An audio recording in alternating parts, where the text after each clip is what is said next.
Այսօր փետրվարի 28-ն է, օրը երեքշաբթի, եթերում Խոստուփ հեռուստաընկերության կապանուր լրատվական ծրագրի հիմնական թողարկումն է, բարի երեկո։ Մոտ ապագայում Իրանի ու վեցնյակի միջև բանակցություններ կանցկացվեն իրանական միջուկային դոսիեի շուրջ, ասել է Եվրամիության արտաքին գործերի եւ անվտանգության քաղաքականության հարցերով գերագույն հանձնակատար Քեթրին Էշթոնը։ Ինչպես հաղորդում է Salam News-ը, վկայակոչելով Fars News-ին, Էշթոնը Բրյուսելում Եվրամիության անդամ երկրների արտաքին գործերի նախարարների նիստում բանակցությունների բարեհաջող անցկացման հույս է հայտնել։ Հանձնակատարը ցուցադրելով Իրանի ազգային անվտանգության գերագույն խորհրդի քարտուղար Սաիդ Ջալալիից ստացված նամակը, ընդգծել է Իրանի հետ բանակցություններ անցկացնելու անհրաժեշտությունը։ Թողարկման հիմնական նյութերի մասին նախ համառոտ։ Բանակի ոգու կենտրոնը զինվորական փողային նվագախումբն է։ Նվագախումբը օգնում է զինվորներին, որ ավելի ոգին է, մարտական ոգին է բարձրացնում եւ նրանք արդեն կռվում են առյուծների պես։ Առարկայական օլիմպիադայի մարզային փուլի հերթական արարը ֆիզիկայից էր։ Հիմնականում մարզային օլիմպիադայի խնդիրները բարդ են լինում, չնայած առանձին լավ հաջողություն են հասած երեխան կարող է եւ որոշ խնդիրների վրա հաջողությամբ աշխատել։ Ջազը արվեստի այն մասն է, որին պետք է նվիրվել։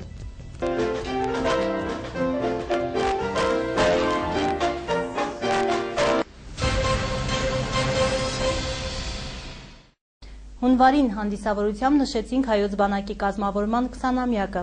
սակայն դրանով միջոցառումների շարքը չի ավարտվել, եւ դա բնական է։ Քանի որ բոլոր նրանք, ովքեր անգամ մի փոքր ներդրում են ունեցել բանակաշինության գործում, պետք է արժանանան ուշադրության։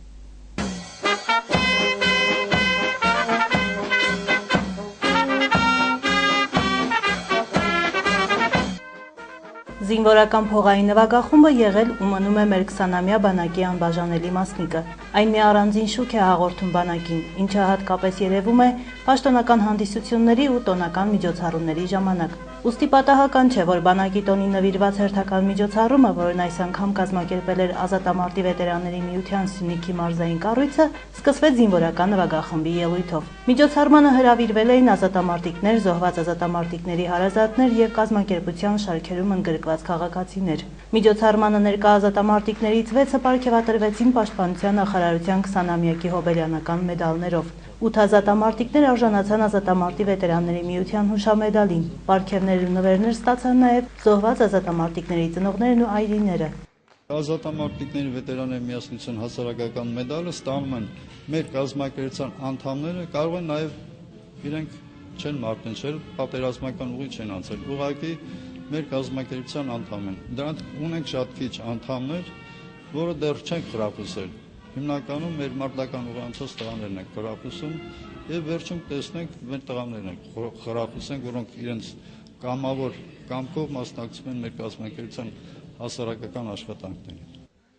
Վիրավոր ազատամարտիկ Հենրիկո Հանջանյանը իր մատուցած ծառայությունների դիմաց երկրորդ պարգևն է ստանում, ինչին իր իսկ խոսքով երկար է սպասել։ Պարգևի արժանացած երկու զոհված ազատամարտիկների հայր Գառնիկ Ավանեսյանն էլ հուզմունքը հազիվ զսպելով իր երախտագիտությունը հայտնեց նմանօրինակ ուշադրության համար։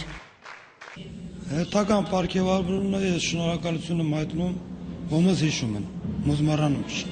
Գնացել եմ, կորցրել եմ ոդկա, ձեռս, բայց ես ցույց չեմ տալիս, որ իրոք կորցրել եմ։ Ես ինքս ինձ հաղթանակ,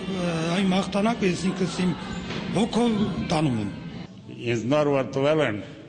մի քիչ պաուզա եմ դե կաղնել եմ, իմացել եմ թե պիտի տղաներն էլ տալ, դրա համար եմ դե կաղնել, հետո հարցերն մասմատա քեզ եք տվել, ինձ են տվել, շնորհակալ եմ, ուրեմն հաշվին առա, որ արժանի զավակներ եմ տվել։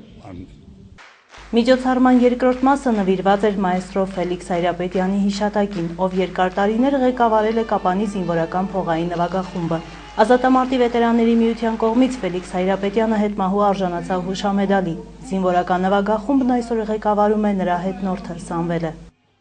Պետք է ընդհանրապես գնահատվեն կենդանության օրոք։ Ու թեկուզ ուշ, բայց կարևորը որ կայացավ։ Եթե չլինի նվագախումբ, ինձ թվում է մեր հաղթանակները կլինեն հաղթանակներ, բայց մեծ դժվարությամբ։ Այս նվագախումբը օգնում է երաժիշտներին, զինվորներին, որ ավելի ոգին է, մարտական ոգին է բարձրացնում եւ նրանք արդեն կռվում են առյուծների պես։ Մենք շարունակում ենք, ես շարունակում եմ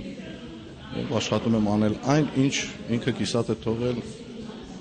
եւ հասցնենք մեր նպատակին։ Մեր կարևորագույն նպատակը նա է, որ մեր հայրենիքը լինի ազատ, անկախ, պատերազմից հեռու։ Հայոց բանակի 20-ամյակին նվիրված միջոցառումը շարունակվեց Կապանի արվեստի դպրոցի սաների երաժշտական կատարումներով։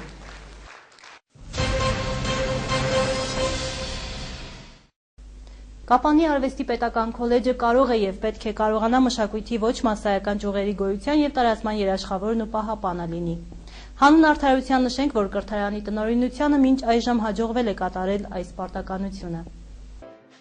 Հին ու բարի երգերին անդրադառնալը, հայկական ջազի ավանդույթները պահպանելն ու դասական մշակույթի երբեմնի շունչը փրկելը ցանկացած արվեստագետի մտահոգությունն է։ Այս մեծ գործով են զբաղված նաև արվեստի դպրոցներն ու Կապանի արվեստի պետական քոլեջը, որտեղ երեքշաբթի ջազ երաժշտության մաքուր ու անկեղծ ցերեկույթ էր կազմակերպվել։ Ջազը մասսայական է դառնում փառատոնների ժամանակ, այն մասսայական դարձավ նաև այսօր։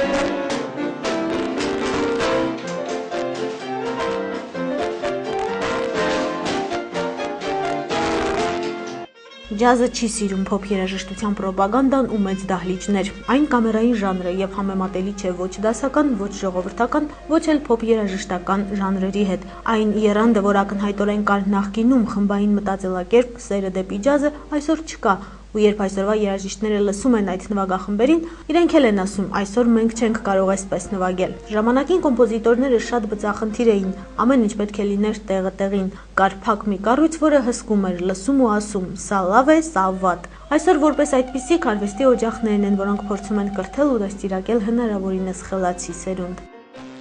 Շատ երկար ժամանակ չեն նախապատրաստվել մեր նվագակցողները, մեր սիրելի դասախոսները, որ ամեն ուրբաթօր կամ երեքշաբթի մեզ նման հաճույք են պատճառում։ Ես այսօր ուզում եմ ավելացնել նաև, քանի որ ինձ հետ արվեստի դպրոցի տնօրենն է, ես ուզում եմ շնորհավորել նաև ընկեր Գրիգորյանին, որովհետև ես բեմում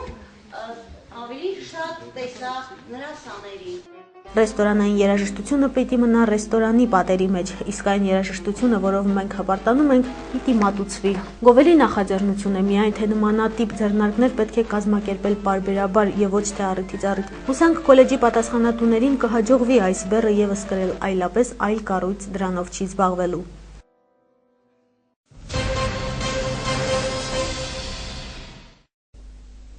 Առարկայական օլիմպիադայի մարզային փուլի հերթական փորձությունը ֆիզիկայից էր։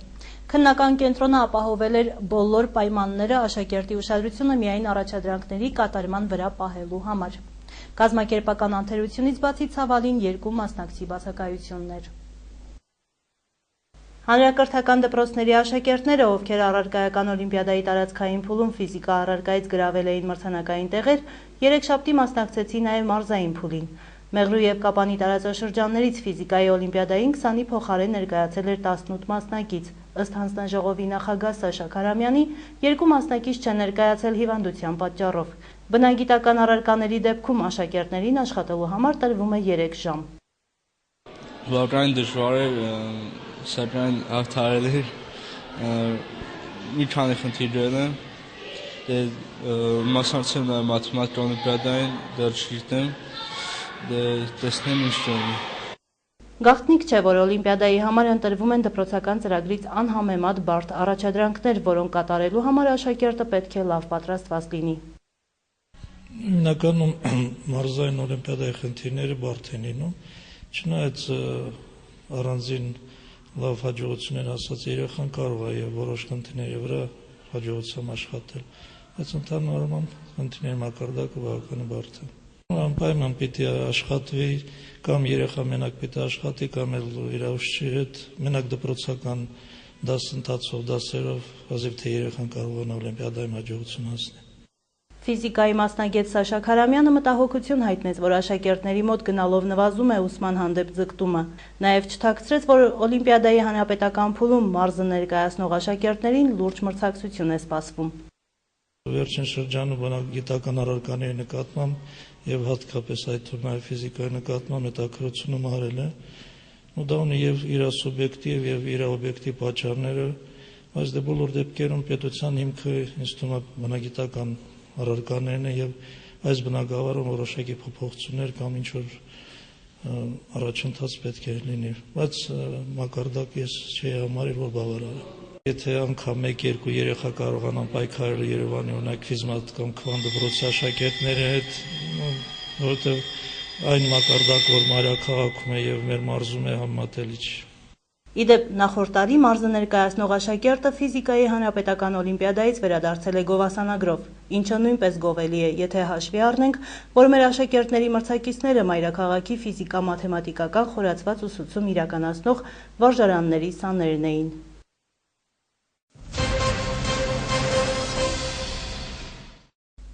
Կապանցիներից համար միշտ էլ մեր փոքրիկների հաջողությունների մասին բարձրաձայնելը ուրախանալու առիթ է։